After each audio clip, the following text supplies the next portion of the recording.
了。然后 This is live stream shopping, one of the hottest trends in China. Every night, tens of millions of people watch live shows hosted by influencers like Via and buy the products they recommend. On e-commerce and social apps like Taobao and Douyin, the sister app of TikTok. 我觉得已经改变了大家的购物的方式。其实各种各样的产品，哪怕你不买，你也可以来看。当然，你看了，你就有可能会买。It's not about, only shopping. It's about the experience. It's about having fun. You got to see 3D. You got to see in some kind of action. It's almost like a theater act. The internet craze has taken over China. By the end of 2020, the country had almost 400 million live stream shopping users. China's live stream e-commerce market has also grown dramatically, with an estimated value of $161 billion in 2020. It's becoming popular outside China as well. So, is live streaming the future of shopping?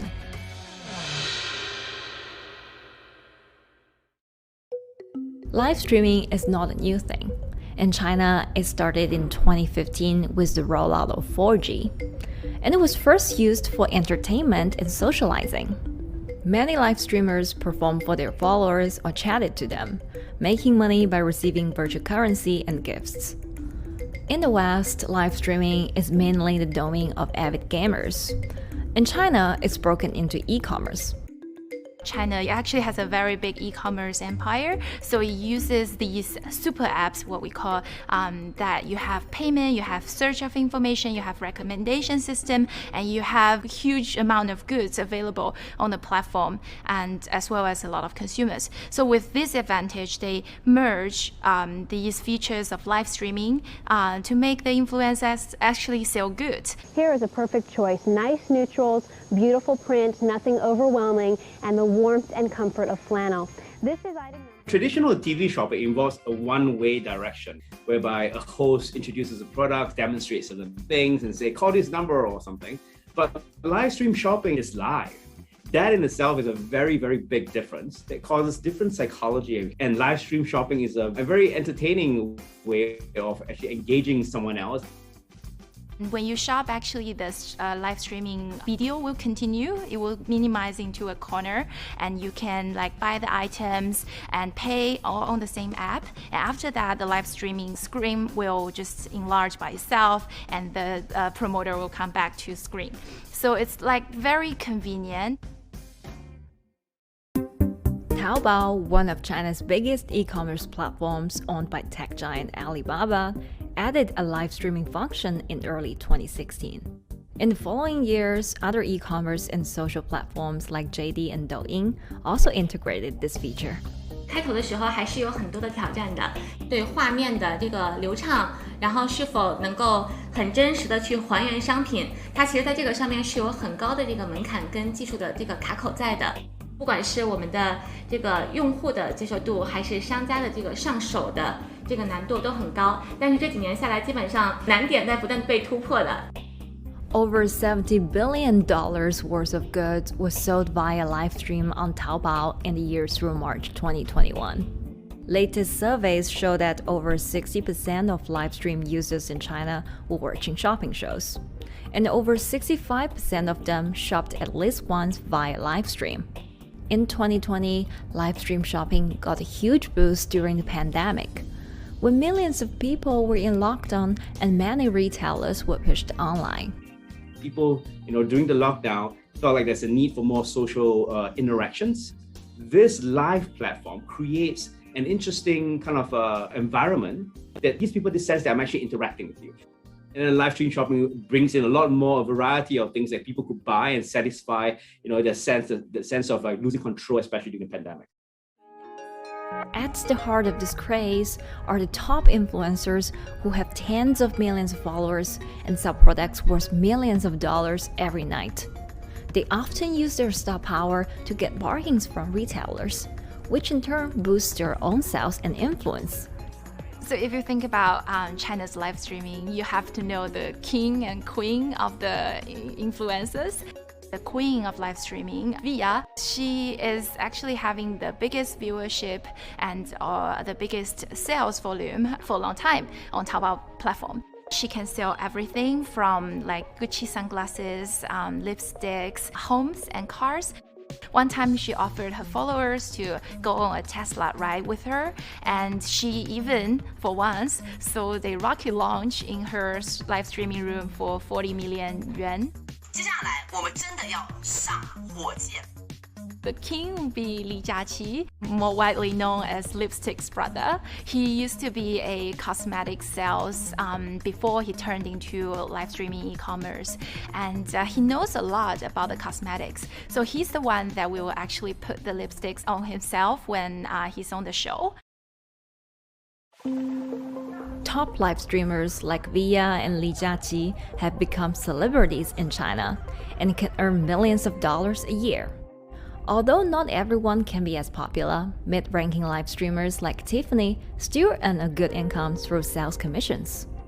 如果说单从收入方面来讲的话，那主播的收入是比普通的工作要高很多。但是呢，主播这个工作时刻对身体，包括对精神都有很大的一个考验的。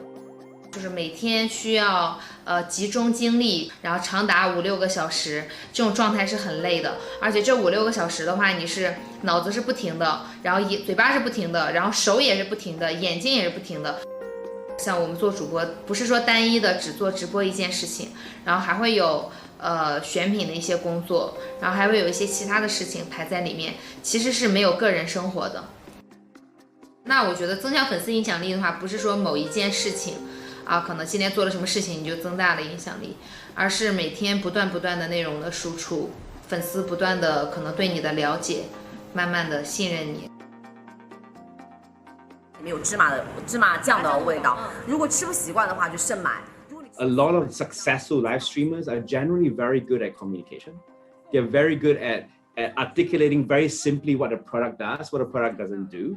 In order for them to sell, they need to be trustworthy and appear trustworthy, and they need to, show in some ways that they're authentic, right? So for Via and Li Jiaqi, they are able to articulate that quite a bit through their body language, through what they say. For example, Li Jiaqi will also sometimes say bad things about certain products because to him that's his honest opinion, and sometimes people want to hear that. And so they seem very credible, they seem very trustworthy, and don't forget, they're also very entertaining and very interesting. If you're familiar with Li Jiaqi, he won a Guinness record for like the most lipstick applications to models in like 30 seconds. So if you're able to create a lot of buzz with interesting things that you do, people who may not want to buy lipsticks will also stream in just to watch what he does. And then from there, you might get hooked. 这就是一般女生出门的时候涂的口红的颜色。Live streamers also use sales techniques such as limited time or supply. This sense of scarcity can often encourage viewers to buy. The platform in itself creates and enhances some of these things because you see it live.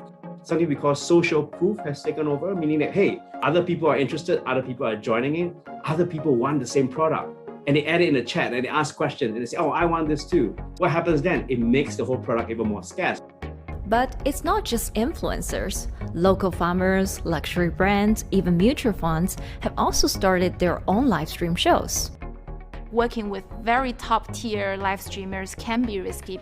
It's not necessary that the benefits will end up with the brand. So we see company executives opening their own shows, and we see like P&G have their own sales room which runs shows every day as well. We also have like local governors in like small towns to sell their agricultural products. So the live streaming is definitely transformed the way product owners can think about how to reach their consumers, and it enables a lot of players to actually sell. And live stream shopping is going global. Merchants in Southeast Asia have embraced this trend. And in the West, Amazon has upgraded its live streaming function, adding interactive features like chat rooms. Companies, including Google and Facebook, are also developing and investing in technologies to integrate video and e-commerce. 直播电商它其实已经开始成为主流，它未来的发展空间跟潜力都是巨大的。接下来大家会越来越依赖这种购物方式，会变成一个比较日常化、比较规范化的这么一个趋势。If you look at the numbers alone, their numbers alone, the Jiaxi's numbers over years now, you know that they can sell and you know that they can generate revenue. Are they able to sustain it over a long period of time? It depends on how innovative they are at changing some of the things that they do. But you can't expect consumers one day turn into virtual shopping for good. There will be the nature of us that crave to go into the store, to touch the goods and actually wear it and see how it looks like and walk around in that with our friends. And those things wouldn't be replaceable with live streaming.